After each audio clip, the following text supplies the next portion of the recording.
Good to see you guys. Thank you. Good morning, everyone.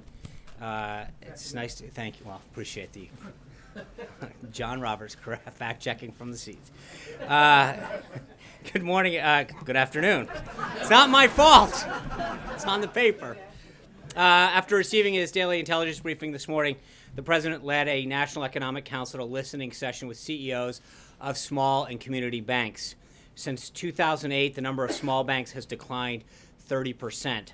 The dramatic increase in regulation following the financial crisis has been a major driving force in the decline of these banks.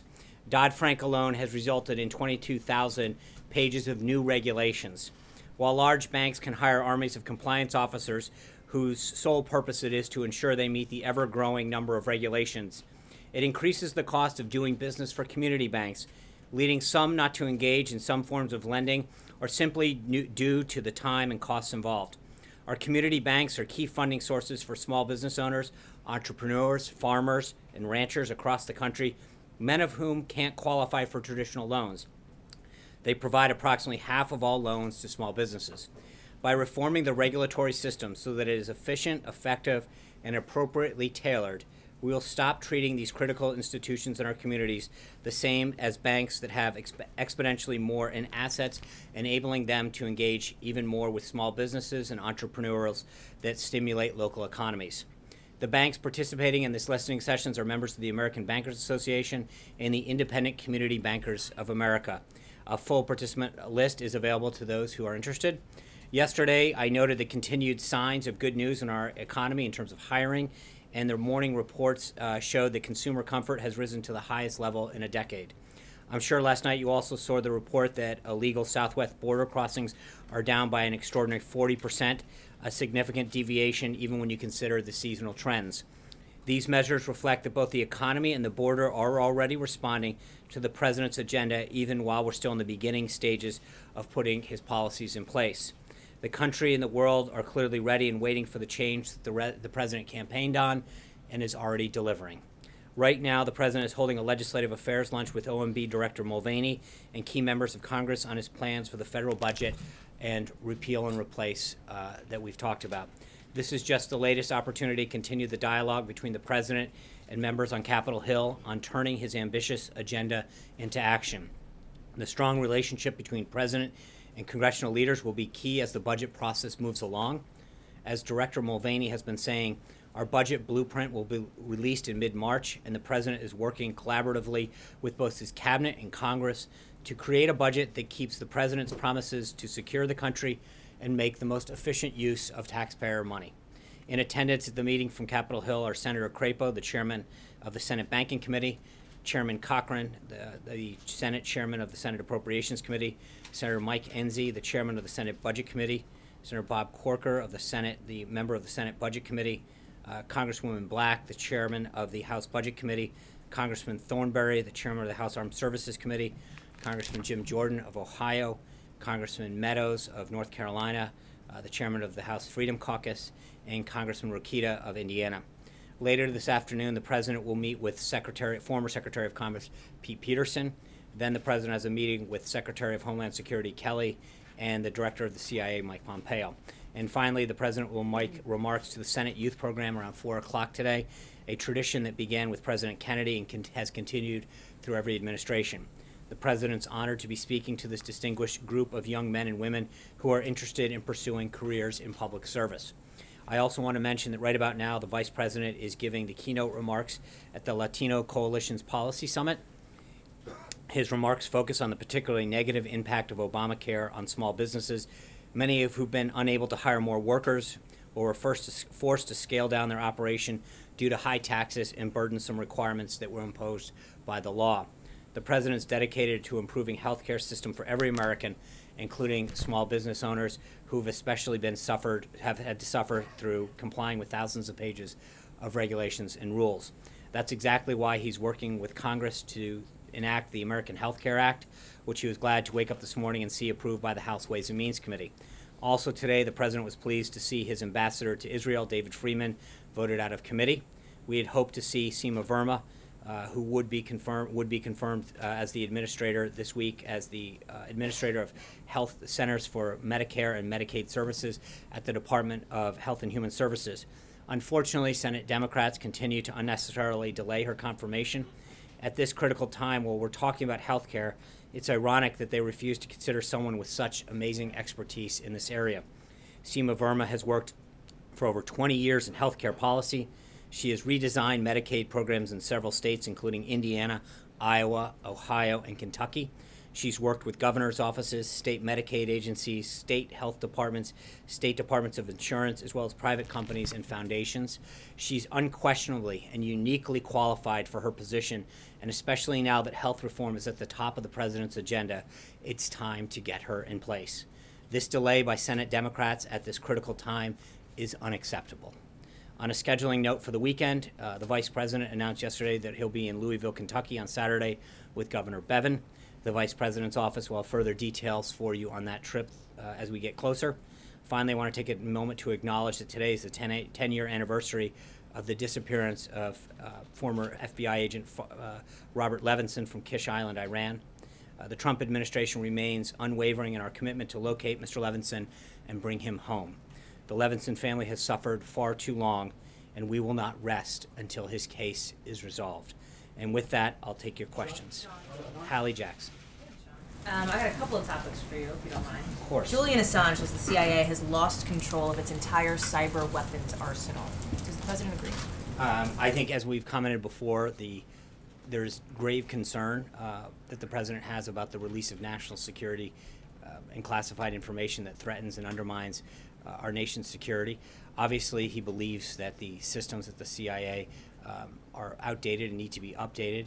We are not commenting on the current situation as is U.S. government policy, but I think the situation technology-wise at the CIA, the president's acknowledged, needs to be updated. The CIA put out a statement regarding the current situation, and I would refer you to that. Two just follow-ups on that. Is he going to talk about that with Mike Pompeo today? He gets a daily briefing from the director, and I'm not privy to the contents of his discussion, but obviously issues of national security, including that, are probably something that gets discussed. And then some Republicans have said Julian Assange should be in prison. Does the president agree? I think the U.S. government had a position on Julian Assange's position in the past, and I don't see anything that's changed that. He has compromised in the past and undermined our national security, and I think I'll leave it up to the Department of Justice to further comment on their disposition of him. John. The second topic was on healthcare. Second topic. Second two topics. So, interview, not a press. You did this one. The president tweeted just a little bit ago that he believes that healthcare is coming along great. We've also been watching Paul Ryan deliver a pretty lengthy PowerPoint presentation, aimed at convincing Republicans to get on board this plan. Isn't that a sign that healthcare is not actually coming along great? I think anybody who's been in Washington for a few days or longer recognizes that any major piece of legislation takes a lot of explanation. The president's been very committed to talking to members of Congress. He had another meeting last night. Something as complicated as this that deals with 1/5 of our economy, and there was a major takeover of our healthcare system, isn't a simple thing. It's a major, complicated piece of legislation that's got three prongs to it, and this is the first one, the reconciliation piece that starts to chip away at finally repealing Obamacare. When they passed Obamacare, they rushed it so quick, they gave the then Secretary of Health and Human Services great authority to enact certain aspects of it. That would be our phase two, is having Secretary Price go through the pieces of Obamacare that he has been given the authority to when they passed it, to help unwind a lot of the things they did. And then phase three is stuff that has to be done through other pieces of legislation that does stuff like allow people to sell insurance across state lines, that allows small businesses to pool. So there's a lot of facets to getting this pushed through. And I think that one of the things that we've been able to do quite effectively is talk to members, especially in the House, but the Vice President's been very active on both sides of the chambers, or both chambers, to communicate how this is a comprehensive strategy in three prongs to repeal and replace it with something more effective. Will he, for example, roll back Medicaid expansion freezing until 2018? Look, Hallie, I think this is going through the process of it's working its way through Ways and Means. Today there's a markup in the House Energy and Commerce Committee, and I think that's where we're going to continue to see action in the House, and then when it goes to the Senate, the President will continue to engage very actively with the House and the Senate to get this done. Sean, what is... I didn't call it. We'll have plenty of time. Thank you, Sean. New York City First Lady Chirlane McCray said in a statement that Donald Trump should keep his hands off women's bodies, women's health care, and Planned Parenthood, which has done just fine without President Trump's advice. I wanted to know what the response from the White House was on this. Well, I mean, with respect to Planned Parenthood specifically, the President's very clear that he's pro-life. We've worked with them to talk about making sure that there's a difference between taxpayer funding of abortion and women's health services. We have, and the President has committed to making sure that funds for women health community centers is going to be reflected by a substantial increase in his budget. He's committed to doing that, and he's trying to figure out a way to make sure that the focus of taxpayer money is spread towards community centers that provide vital health services to women, and that we're not using taxpayer funds for abortion. John Roberts. Just want to follow on Hallie in an unrelated topic, just so you're prepared. On health care, Senator Tom Cotton of Arkansas today sent out a series of tweets in which he basically said this is dead on arrival in the Senate. Go back to the drawing board, adding that it's absurd for the committees to be voting on something that hasn't even been scored yet. What does the President think of what Senator Cotton said today? Does he plan on having a conversation with him? Well, we're going to engage.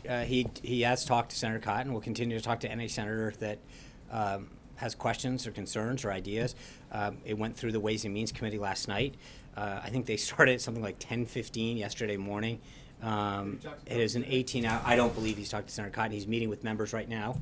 As I just mentioned, he had dinner last night with Senator Cruz. He's continuing to work both sides of the aisle, both chambers. As I mentioned yesterday, I think you're going to see a very aggressive, a very robust push. We continue to have the team out talking to local media, local radio, op-eds placed, talking to local leaders. We believe that the more we talk about the comprehensive three-prong approach that we have to doing a lot of the things that conservatives have talked about, to bring back cost containment, to get people to be more patient-centered in the healthcare decisions they make, allow more choices, it's going to bring people on board. But the thing that's really interesting, John, about the current approach is that no matter where you are, especially on the conservative side, you cannot possibly believe that the current healthcare system is an effective program. It is a monstrosity. It is a government gone wrong. And I think I understand that this is the way and I think that we will continue to engage with him and other members of the House and Senate that have ideas, but it's going to continue to work its way through the process. As I mentioned, it went through the House Ways and Means Committee. It's currently going through the House Energy and Commerce Committee. When the House passes it and it goes over to the Senate, I'm sure Senator Cotton and other senators will have an opportunity to have their say. That's part of the process. We welcome his ideas and his thoughts, as we do with other senators. But the President has continued to do tremendous outreach, and our staff has continued to do that. Mick Mulvaney's been on the Hill. Vice President Pence had maintained a very aggressive schedule, as well as other members of the administration. And we're going to get this thing passed with all of their input and ideas. Was the President aware that Lieutenant General Michael Flynn was acting as a foreign agent when he appointed him to be the National Security Advisor? I don't believe that was known. I would refer you to General Flynn and to the Department of Justice in terms of the filings that have been made. Had the President have known that, would he have appointed him? I don't know, John. That's a hypothetical that I'm not prepared to ask. I don't know what he discussed prior to being appointed in terms of his background, his resume, his client base. I don't know any of that. I know that from what I've read that he has filed the appropriate forms with the Department of Justice, and I think you should ask him and subsequently them if you have any questions about the specific filing. John, go ahead. Just following up on Senator Cotton, he told me just a short while ago that he believes that this bill might actually make things worse than the current Obamacare. What do you say to Senator Cotton? Well, I respectfully disagree, and I think that I hope we have an opportunity for the team to continue to not only talk to him about what we're trying to do and how we're trying to do it, but that we'd love to hear his ideas. I mean, this isn't, as I mentioned the last couple of days, we're not jamming this down people's throat. We're welcoming ideas and thoughts.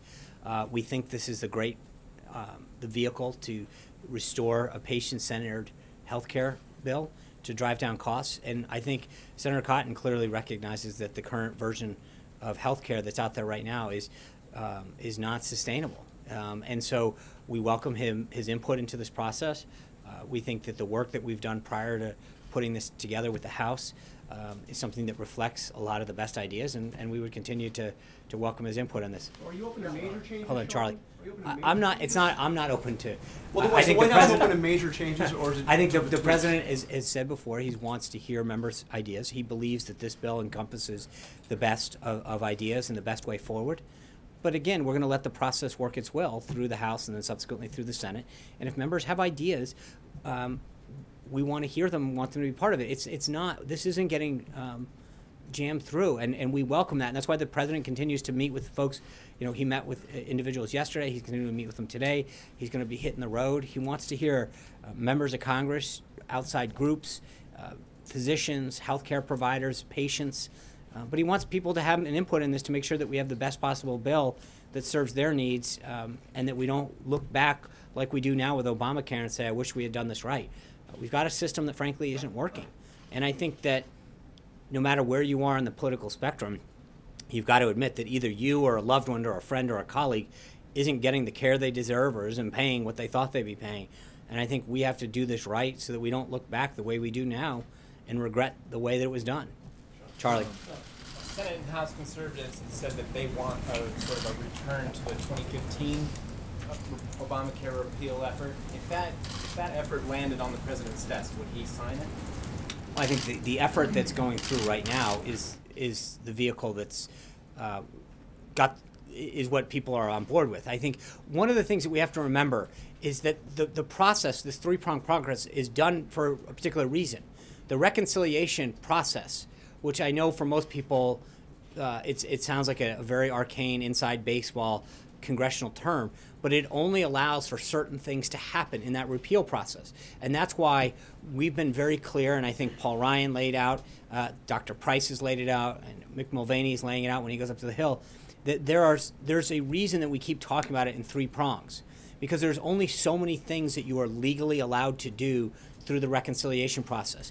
When the Democrats jammed this through, they did it in a way that they did it basically in two steps. They jammed it through the reconciliation process, number one.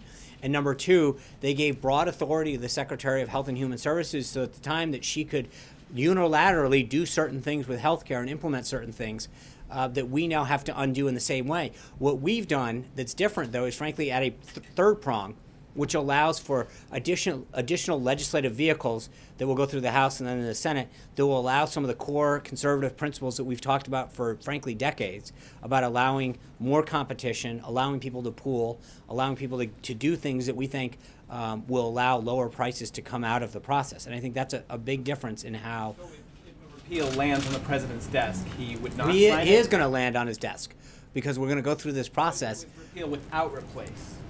Well, again, I think the way that we're doing now, I think, is the right and the responsible way to do this. This bill will land on the president's desk. He will sign it. We will repeal Obamacare, and we will put into place a system that will be patient-centered, that will allow the American people to have greater choice and lower costs. Blake. Sean, seeing the pushback that you're getting so far with healthcare, do you think it is realistic to have both healthcare and tax reform done in 2017? And I ask you that because Mitch McConnell was asked about this day, and he talked about there being certain constraints and that the tax reform portion of it could be a 2018 item. I think we feel very confident that we're going to get a lot done, continue to get a lot done this year. Tax reform's high on the president's priority list. I think it's high on the American people's priority list, and especially as April grows closer and closer and people look down at their federal tax form and realize how much they're paying. And we see companies pledging to come back, recognizing that these companies bought into the president's vision and agenda to make America more tax and regulatory friendly so that they would create jobs, manufacture more here.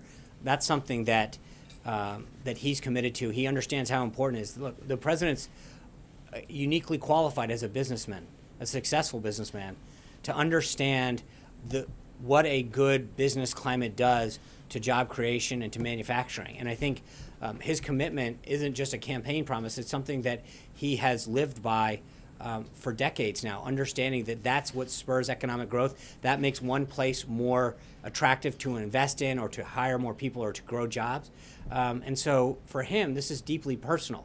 And I think that You're going to see Secretary Mnuchin and others work on the contours of that in the next several weeks, but we intend to maintain to the schedule that he laid out.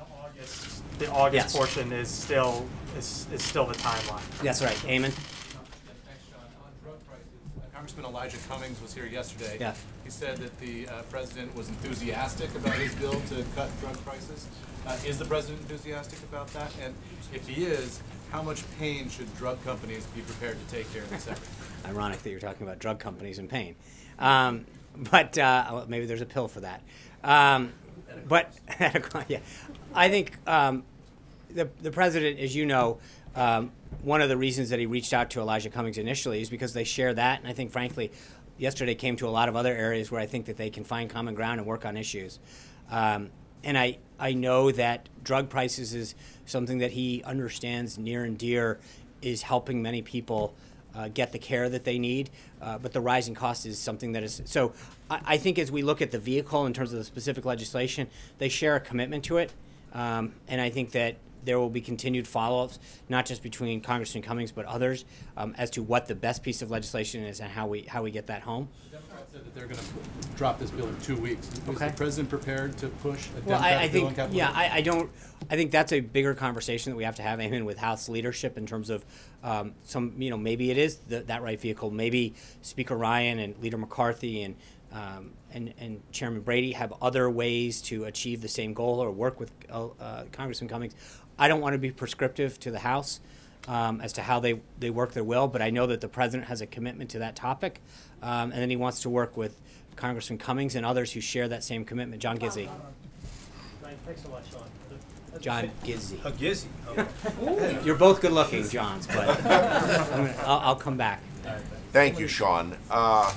2 questions. Yeah. And first, a Japanese news service is reporting this morning that the president will have a meeting with President Xi Jinping of China in April. Does this mean that there is a new meeting before their scheduled meeting at the G20 in July?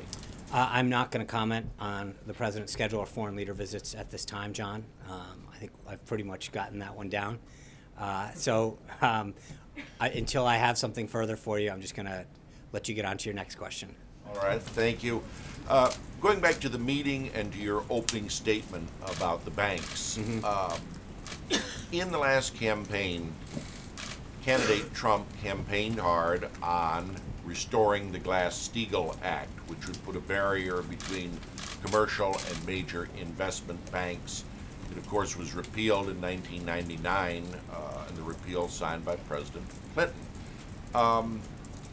Senator Sanders campaigned on this as well, noted that it was in the Republican platform in Cleveland, and said in December he'd be happy to work with the Trump administration on restoring Glass-Steagall. Is there any plans for the president to meet with Senator Sanders, and is repeal of Glass-Steagall on his agenda? There's no current schedule to meet with him. I'm sure that, as he has done with several other members of Congress from both sides of the aisle, that at some point that will be scheduled.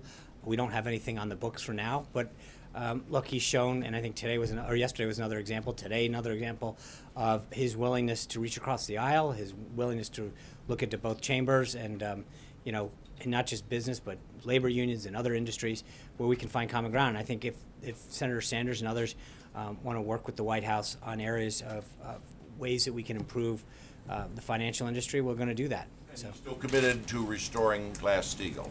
Yes. Aaron. On infrastructure, can you give a sense of timing, where it is on the priority list, and if these new reports that say that the infrastructure in the nation is in really bad shape, does that give it new urgency? I think the president mentioned it in the joint address. I think we're looking at a public-private partnership as a funding mechanism. There's a lot of work being done behind the scenes, and I don't want to put a timeline on that. Obviously, as I just mentioned to Blake, we're currently dealing with the repeal and replace of health care. I think we need to move on to tax reform, but that is definitely somewhere that we're trying to figure out how to move that vehicle. There'll be further discussion of that as we get closer to the budget as far as where that fits in to the piece. John Decker. Thanks a lot, Sean. The president had this meeting last evening here at the White House with some conservative groups. Yeah. Out of that meeting, can you tell us whether the president was successful in twisting arms, getting these conservative groups to back this particular health care bill. And just separately, I see on the president's campaign website that there is an event, a campaign-style rally planned in Nashville, Tennessee for next week. Can you confirm that, and why did you choose Nashville, Tennessee? There's a Democratic congressman that represents Nashville. It's Jim Cooper. Are you hoping to get some Democrats behind this bill? So on the first part of that, you saw a lot of the statements that came out last night from some of the various groups. They were very encouraging. Their guiding principle is we want to get to yes. I think one of the things that's really interesting, and I addressed it earlier, is that there's a lot of members, a lot of interested parties, a lot of groups that haven't fully heard the three-prong approach. And I think Speaker Ryan did a phenomenal job today of really laying this out. Dr. Price has done a good job. That people need to understand the totality and the comprehensive nature of this, that there are three pieces of it. And I think what happens sometimes is that the reconciliation piece of this gets lost as defining the totality of it.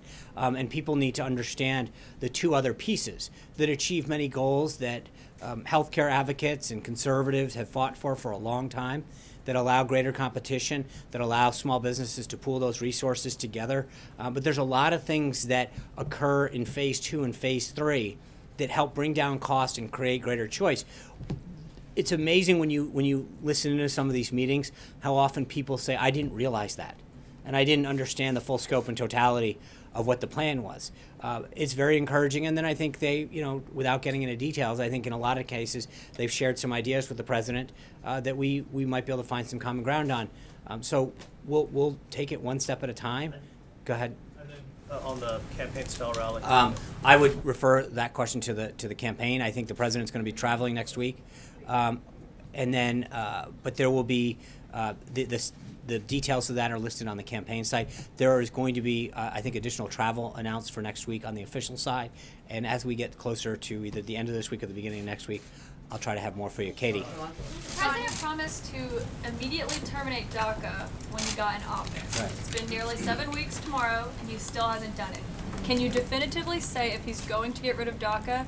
And if not, is he giving them legal status? And what's the plan for Dreamers? I think, Caitlin, we've talked about the status of that and how many steps we have to go through on immigration in the past. I think we've made significant headway in achieving the president's priorities of starting the wall, driving down illegal immigration. The numbers that came out last night show that even when seasonally adjusted, we see a 40% dip in the people crossing our southern border. That's a very promising sign.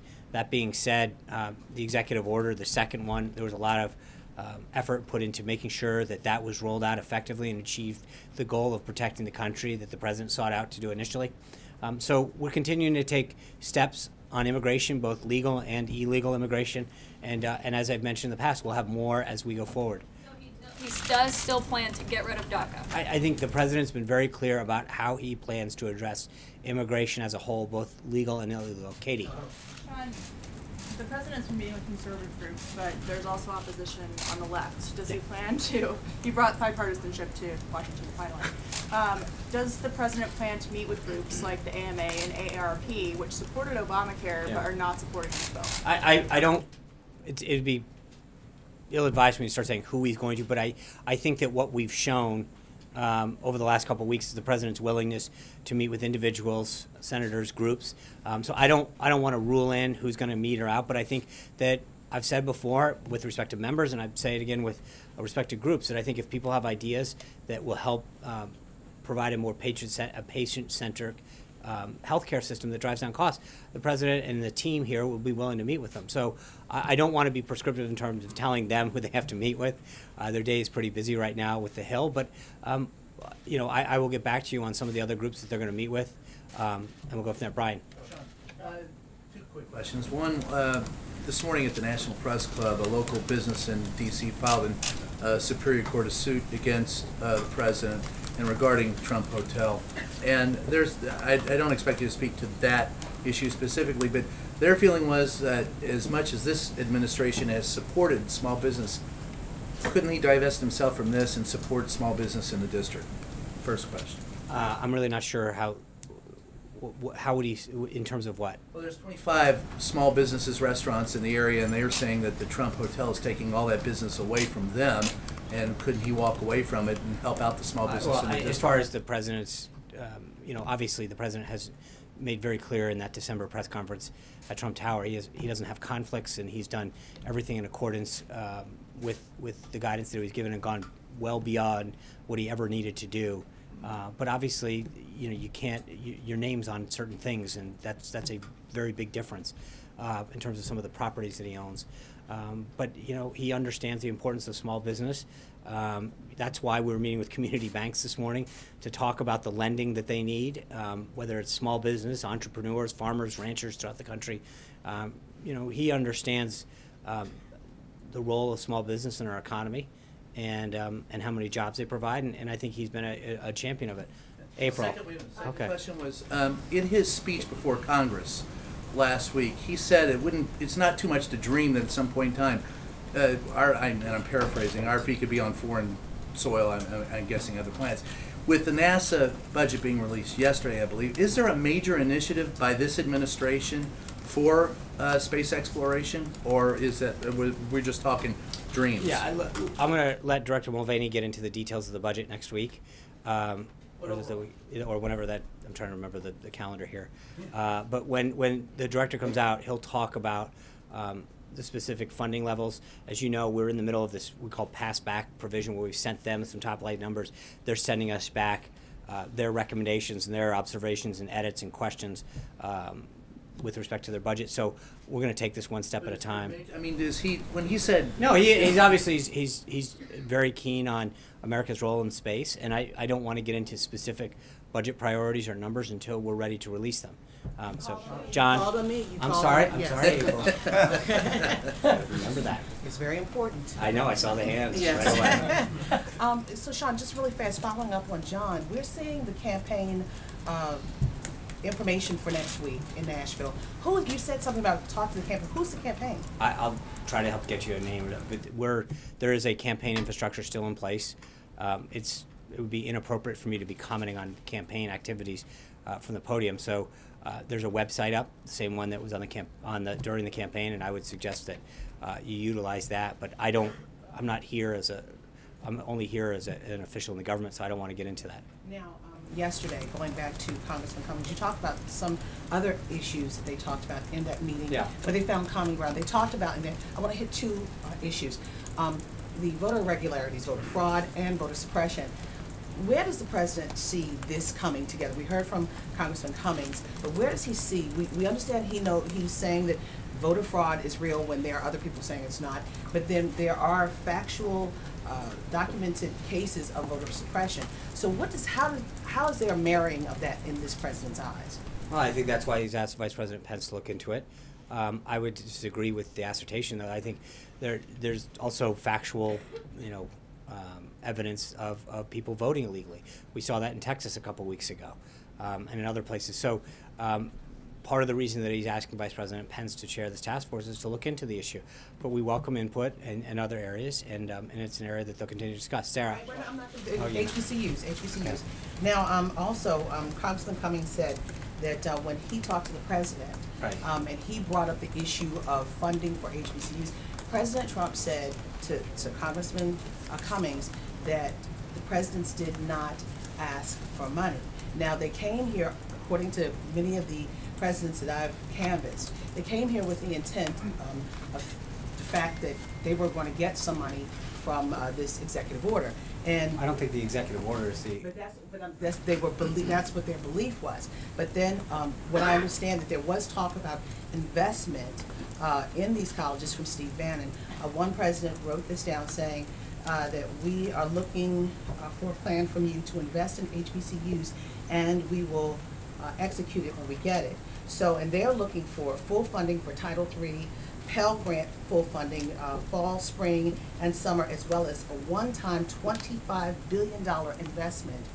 What does this White House think about this plan that they're trying to give back to this White House, especially at a time when you're looking at cutting domestic spending? Well, I think when they were here, we were pleased to roll out the executive order that talked about making historically black colleges and universities a priority in this administration, moving that sort of point person into the White House so that we could coordinate a whole of government opportunities we talked about this, looking at the different educational opportunities that span government. Whether it's health or investment in sciences, or even stuff like ROTC and NROTC programs that are some of these that span out of the Department of Defense. But we've got to look at how we're providing government assistance in a whole host of ways to historically black colleges and universities. I think the issue of funding will be properly addressed in the budget. And at that time, but obviously this is something that has been discussed. The president. Request realistic? Is this funding request realistic? April, I'm not going to negotiate the budget from here, but I think that the president has been made very clear that the vital role that they play in our society, and I think he's shown that initially by the executive order that he unveiled, and we will have further information for you as we get closer to the budget. Sarah. Thanks, John. Circling back to what you said about critics characterizing the budget reconciliation bill as the entirety of repeal replace, how quickly does the president want to see Republicans move on phase 3, the companion legislation? Does he envision those unfolding simultaneously? And then given the early opposition to the budget reconciliation bill, does the president maybe want Republicans to recalibrate their strategy when it comes to that companion legislation?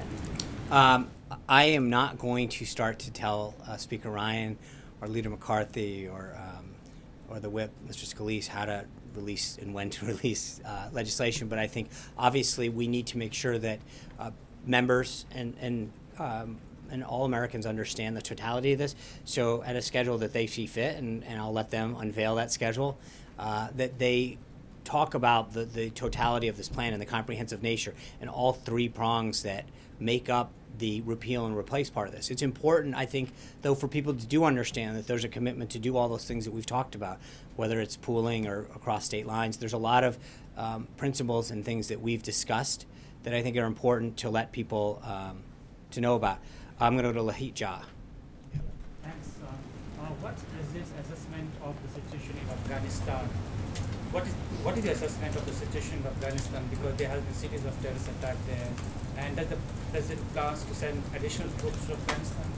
So on troops, I refer you to the Department of Defense on that one. I think we are in the middle of a comprehensive review on our policy in Afghanistan, that working with our Afghan partners and the Department of Defense and our key military leaders to create an approach to address Afghanistan to defeat ISIS. So we're in the middle of that process, and we have more. We'll update you, but I think the Department of Defense is probably the best place to go to get that. Trey.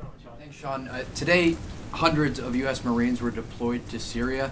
So I'm wondering, how involved was the president in that decision-making process, and is this part of his wider anti-ISIS strategy? Obviously, the president was made aware of that. This is something that was done in consultation.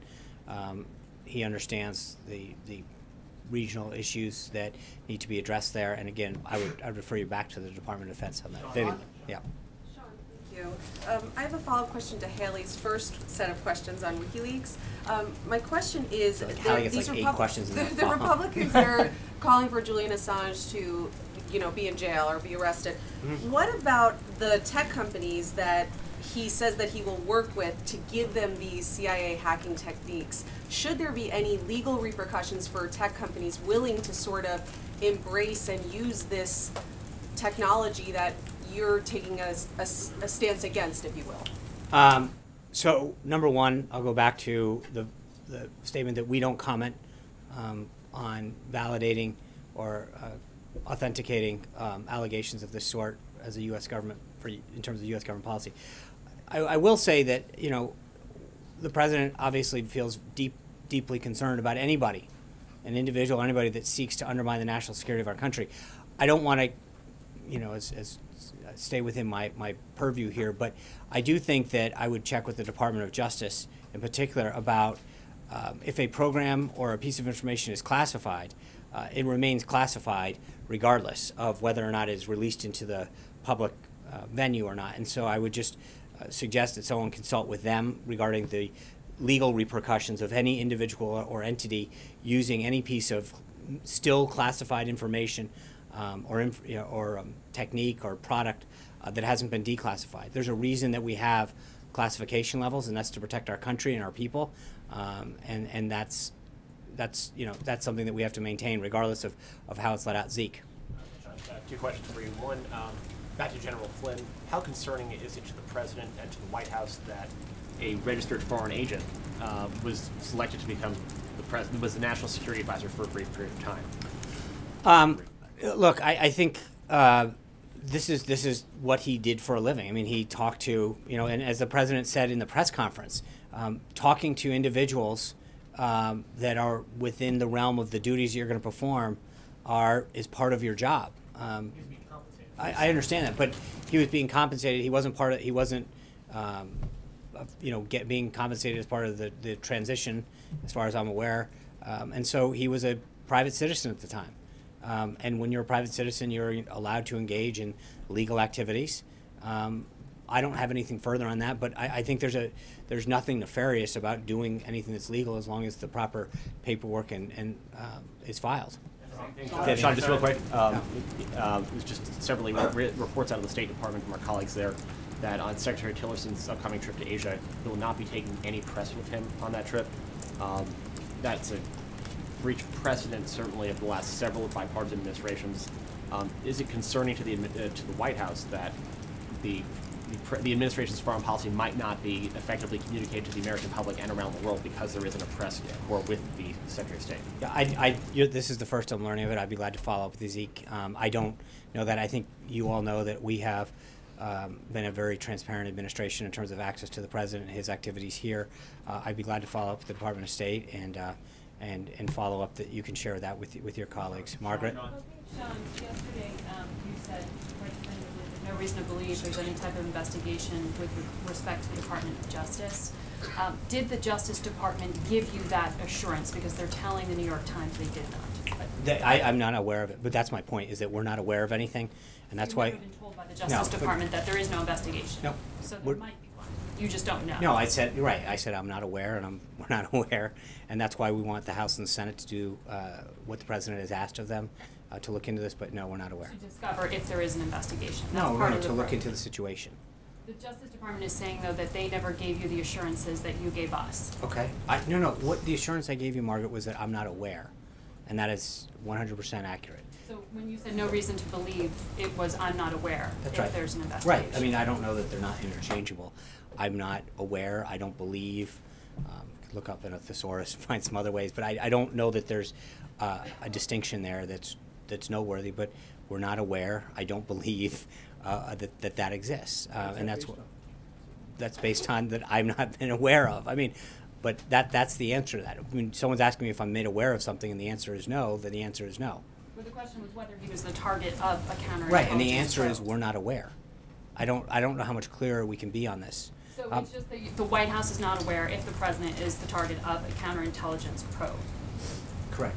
I'm not sure what we're dancing around the same question. Well, because I think yesterday when you came out and corrected and clarified, people took that as a definitive answer that in fact that was not the case. No, it means we're not aware. That should be the definitive answer, Vivian. Sean? Thank you. I have two questions, but a really quick follow-up to Zeke's. So can you that's elaborate? 3. 2.5. So can you elaborate a little bit on to what extent Michael Flynn was involved in shaping the current Turkey policy for President Trump? I mean, was he engaging with the Turkish leaders? And I don't have anything on that. Okay. You can contact the NSC on that. I'm not aware.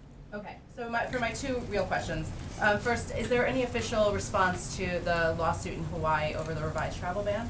I think we feel very comfortable that the executive order that was crafted is consistent, and we're going to go forward on this. But I think, by all means, I don't want to.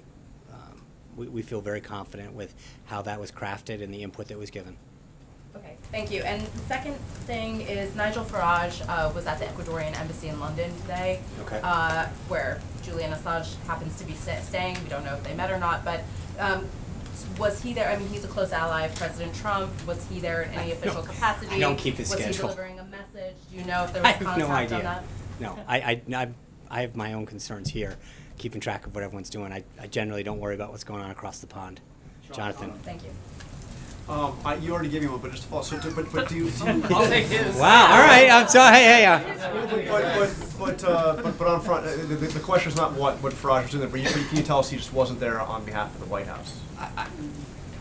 Sure. I don't. He is not. I'm not. This is silly. I really don't think asking where random foreign leaders are and whether or not they're there. I'm sure he was there doing whatever on behalf of either the British. He's a member of. Okay. Okay, I understand that, but I'm not. I don't keep his schedule. I'm not sure. Tulu. Thank you, Sean. Two questions on two different topics. First, Treasury Secretary Steve Mnuchin sent a letter to Congress saying that Congress should raise the debt ceiling. We know that the Office of Management and Budget Director, Nick Mulvaney, when he was in Congress, he voted against raising the debt ceiling multiple times. So is Mulvaney going to support the raising of the debt ceiling, and does the President support that, and is he going to push Congress to do that? I think we've got a few months to do that. I think the Secretary was making Congress very much aware. We've now been in the White House 6 weeks. We're approaching the 50th day here of this administration. I think we are trying to deal with the situation at hand. Part of the reason that the President has addressed a budget the way he has is to try to get our nation's debt deficit and budget in order. I think he's continuing to show a tremendous respect for taxpayer money, the way we spend money and bring it down. But obviously, there's certain things that are a little beyond our control when we walked into this building, and we're going to work with Secretary Mnuchin and Director Mulvaney to address this issue, and obviously work with Congress. Second question on another Cabinet Secretary. Scott Pruitt said today that carbon dioxide was not the primary contributor to global warming. That obviously is at odds with the global scientific consensus. Does the President agree that? I think that's a snippet of what Administrator Pruitt said. He went on and said, I don't think we know conclusively. This is what we know. I would suggest that you touch base with the EPA on that, but he had a very lengthy response, and so that is just one snippet of what the administrator said at that. Anita. Two things. One, I think you mentioned at the top, but I'm not sure, that apprehensions were down across the border. There was a question yesterday about the wall. Is the wall still needed if the apprehensions are down? I think so, sure. The President was very clear. It's not just needed.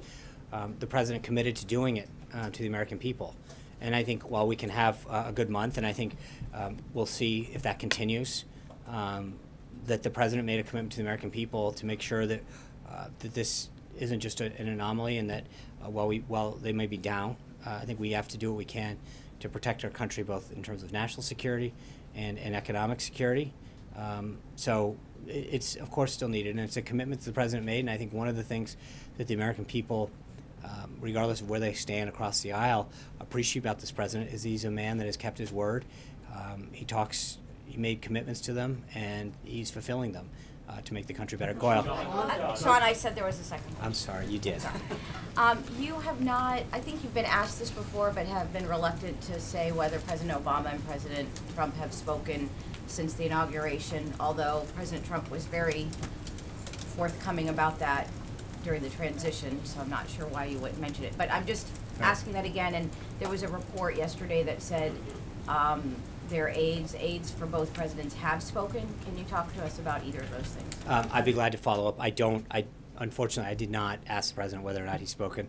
I'll be back tomorroll. Can you follow up? Yes, I can. About the aides? I will. Okay. Thank you. I keep my word, too. Okay. Goyle.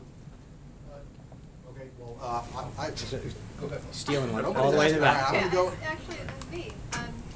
Tell us about Lost your shot. Look at that. Can you tell us about policy now on Guantanamo, how it might have changed, where things are with that?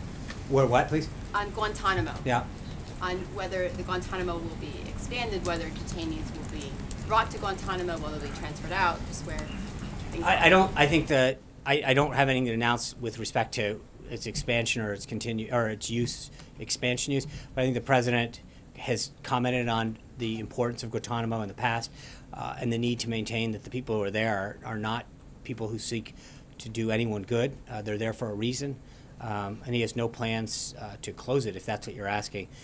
As far as the future use goes, in terms of expansion, I don't have anything to comment on this time. All the way back, yeah.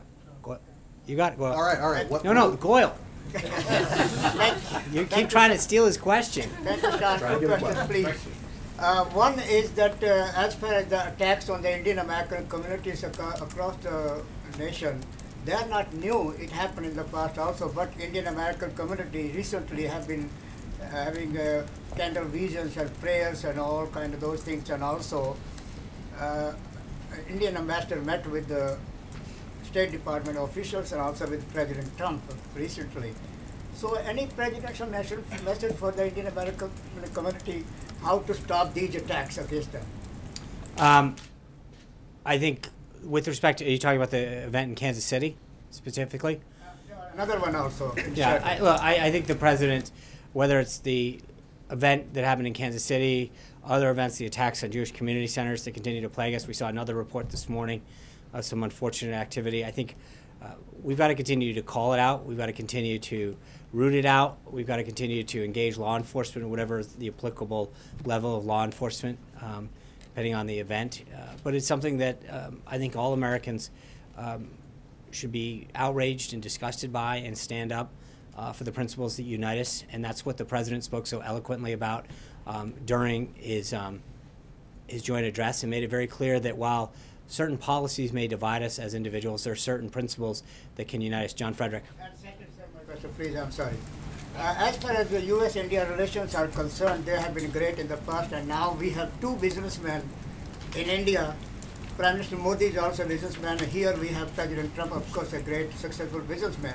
So recently, high official visits have been going on from India to the U.S., meeting the Trump and President Trump administrations or officials, including Foreign Secretary and Commerce Secretary and among others, and also from the Energy Department from India.